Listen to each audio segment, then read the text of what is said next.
Greg Mannarino is one of the biggest names in financial YouTube. He's got a huge following. He's been a successful trader for decades. He's written several books, one of which even got him banned from the casinos in Las Vegas. And most recently, he invented the Mannarino Market Risk Indicator, or the MMRI. It's a formula that Greg derived himself for measuring the severity of credit risk to stocks. Well, last week, one of my viewers asked me to look into the MMRI, so I decided I was going to do a deep dive into the indicator.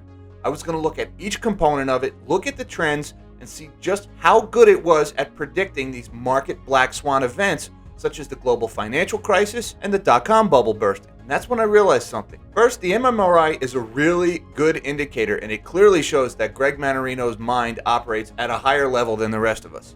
But when I looked closely at the MMRI, I realized that something was missing. And so I fixed it.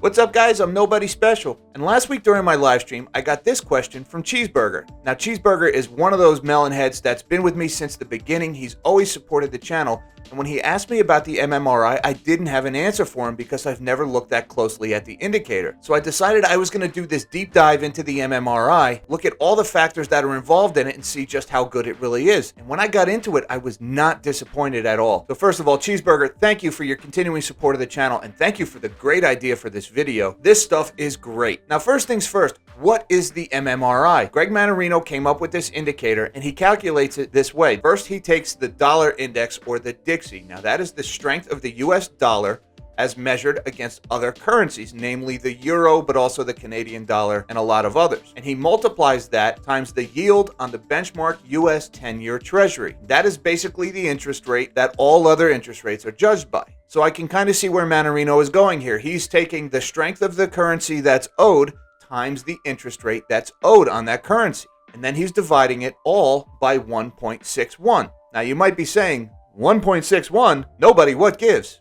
Well, congratulations to all the nerdy melon heads on this channel who already recognize that 1.61, because that is the golden ratio. And if you don't already know, the golden ratio is that seemingly magical number that continues to appear over and over again in nature. The golden ratio governs everything from the motion of subatomic particles to the spirals in seashells, the distribution of seeds in a sunflower, the optimum distribution of leaves for capturing sunlight, the veins that go through those leaves for the optimum distribution of nutrients using the least amount of energy possible, all the way up to the spiral arms of galaxies. We see this ratio repeating everywhere, even when governments flush money down the toilet.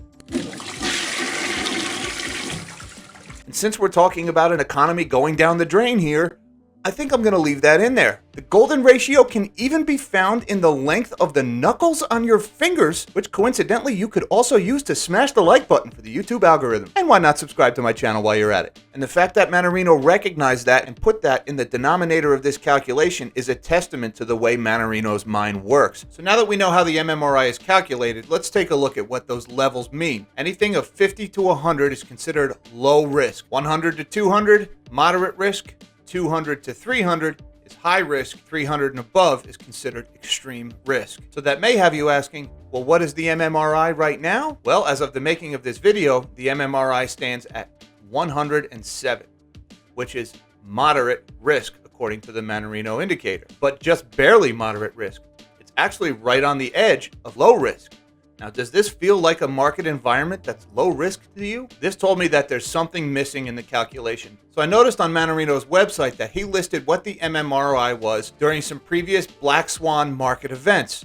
In particular, Black Monday, which was the single largest one-day drop in stock market history in 1987, the MMRI was 488. On the day the dot-com bubble burst, the MMRI was 360. And on the date of the global financial crisis, i.e. Lehman Brothers collapse, the MMRI was 200. Now, right away, you probably noticed that these three events had progressively lower thresholds in the MMRI when some sort of disaster struck the economy. And so when I plotted those 3 points in Excel, here's what we end up with. Obviously, we get a pretty clear downtrend. Now, if the MMRI is supposed to be telling us a level at which there is risk, why are we seeing this steady decline over time since 1987? Of course, we're only looking at 3 snapshots here, 3 data points, so I decided I was going to go back and I was going to look at a couple other market events. Now, if you've been following this channel for a while, you've probably seen this chart, and I call this chart the pain tolerance threshold for the American economy. And this is the steadily declining trend of the U.S. 10-year Treasury yield. And you notice every time we get above that purple line, something in the economy breaks. And there are 2 other black swan events that this chart shows that are not included in some of Mannarino's notes. And that is the 1994 bond market massacre and the famous Powell pivot in November of 2018. And the MMRI on those dates was 345 for the 94 bond market massacre and 194 for the Powell pivot. And again, we still have this steadily declining trend. So when we put those into our plot, now we've got a little bit of choppiness in the graph, but still you can see a declining threshold where as time goes on, the MMRI at these black swan market events appears to be progressively lower. Now this told me that the MMRI is incomplete, that there is some missing factor in here, because if we're talking about a risk threshold, then we should see these black swan events all happening within a very narrow band, not this steadily declining level. So to figure out what was missing from the indicator, I had to go back to basics, take a step back from the equation, and ask myself again, what is the MMRI measuring? And in Mannarino's own words, the MMRI is measuring credit risk to stocks. And I zoomed in on that credit risk aspect of it. And again, it took me back to that declining trend in the U.S. 10-year Treasury.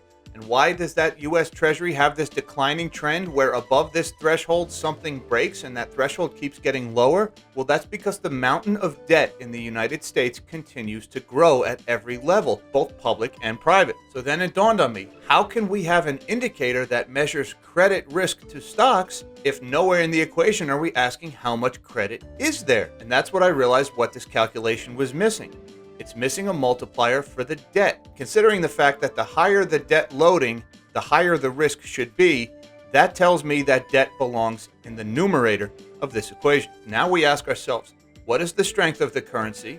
What is the interest rate on that currency? And what is the principal that we're paying that interest rate on? But still, I felt like something was missing. It still did not feel complete to me. So again, I went back to the basic definition of this indicator, the credit risk to stocks. This time I focused on the second half of that phrase, the stocks. Well, what are stocks? Stocks are shares in companies that entitle you to a percentage of future earnings. So another way of saying stocks is earnings. And now it's starting to make sense. How are we going to talk about the credit risk to stocks if we don't first ask ourselves, how much money are these companies making? Say there's a company and they have a lot of debt, but they're also making a mountain of money every quarter. Well, the credit risk to that company is pretty low. Consequently, if you have a company that has a little bit of debt, but they don't make any money, that company also has some credit risk. So we need to also have a factor for earnings. And since the higher the earnings, the lower the credit risk to the company should be, that tells me that earnings belongs in the denominator of this equation. So now this is starting to feel right to me. The strength of the currency, the interest rate on the debt, the amount of debt, and then we're also dividing by that golden ratio and by the amount of earnings from the company. So I took a step back and I realized, what have I changed in the equation? What I've basically done is I've added one multiplier, the debt to earnings ratio. And that's when it clicked. We already have the perfect statistic that this MMRI indicator is missing. And that is the debt to GDP ratio. And it's as simple as that. The one thing that the MMRI is missing is it needs to be multiplied by the debt to GDP ratio. So now the MMRI is Mannarino's original calculation with the Dixie and the 10-year yield divided by 1.61, but we multiply that value times the debt to GDP ratio. So I call this new calculation the Modified Mannarino Market Risk Indicator, or the MMRI. And you'll notice that when we do that and we go back to all of those previous black swan market events, Black Monday, the bond market massacre, the dot-com bubble, the GFC, the Powell pivot, and we use this new methodology for calculating the risk, now we end up with some more consistent numbers, don't we? Because that debt to GDP ratio has been steadily climbing over these years. So now what we've done is we've flattened that curve. Now our plot of all of those black market events, boy, that looks a lot flatter now, doesn't it? Suddenly we've replaced that consistent decline with a pretty clear level. You can see that the lowest threshold for any of these market black swan events has been 169, and the highest was 234.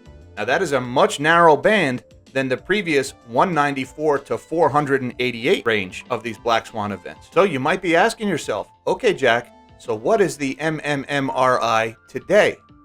Well, using this new methodology, the modified Mannarino Market Risk Indicator for today is 144.7. And if we put that on our chart, you can see where we are on this risk plot. We're still below the threshold of even the lowest of the big market crashes, which was the GFC that happened at 169. We're at 144. Now again, I want to draw your attention back to this chart that we've been showing on my channel repeatedly, this declining trend in the US 10-year Treasury, or the pain tolerance threshold for the US economy. I've been saying for a couple of weeks now that 2.2% on the US 10-year Treasury is the point where something is going to break, because that's where the 10-year yield would cross this all-important trend line. So I went and I backfit using today's Dixie value, using today's debt to GDP, and with a 2.2% yield on the US 10-year Treasury, that would put the MMRI at 175. Now we're into broken market territory. Now we're higher than the MMRI was during the global financial crisis, just below where it was for the dot-com bubble bursting. And when we put that on our chart, you can see 2.2% on the US Treasury puts us right in the middle of the band of these black swan market crashes. So long story short, the MMRI is a brilliant piece of work. It's a great way to measure your debt risk because it's measuring the strength of the currency and the interest rate you're paying on that currency, and it's dividing by that golden ratio phenomenon that we see repeating all throughout the universe. But that declining trend worried me, so it made me study the data, and I realized that the one missing ingredient to make this indicator near perfect was the debt to GDP ratio. And when you factor in the debt to GDP ratio, now the modified MMRI paints a pretty clear picture of where things are going to break in the economy, and we are very close to that right now. So what do you guys think? Am I missing something? Is there some other statistic that levels this curve out even better? Let me know in the comments. Also, a shout out to Greg Mannarino. I love that channel. I highly recommend you guys check it out and subscribe if you're not already. And once again, big thank you to fellow Melonhead Cheeseburger for his fantastic question and for his support of the channel. Thank you, sir, for the idea and the inspiration for this video. Guys, I hope you enjoyed this video. Don't forget, give me a big thumbs up, subscribe to my channel, and hit that notification bell. And until next time, live small and dream big.